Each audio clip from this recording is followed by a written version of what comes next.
ஏட்டி நாங்கள் வெளியே போயிட்டு வந்து சரியான டயர்டாக இருக்கு. நாங்கள் கொஞ்சம் தூங்கிக்கிடுதேன். தூங்கி எஞ்சதுக்கப்புறம் ஏதாவது வேலை இருந்தால் சொல்லு சரியா? சரிம்மா. 20 minutes later. 3 hours later.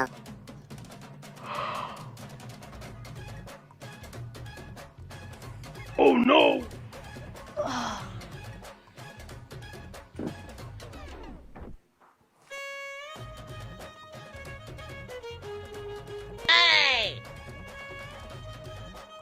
A few minutes later. இப்போ என்ன பண்ணுத? பல்லு தேய்ச்சிக்கிட்டு இருக்கேன். எல்லாம் காலையில தான் தேய்ப்பாங்க. ஆமா, அப்புறம் என்ன? அதே இப்ப தேய்க்க. இப்ப தேய்க்கணும். ஆமாட்டி, தூங்கி எழுந்துச்சு நான் காலையிலங்க நினைப்பிலே பிரஸ்ல பேஸ்ட் வச்சுட்டு வந்துட்டேன். அப்புறம் எனக்கு மட்டும்தான் இந்த மாதிரி நடந்திருக்கா இல்ல உங்க யாருக்கா இந்த மாதிரி நடந்திருக்கா?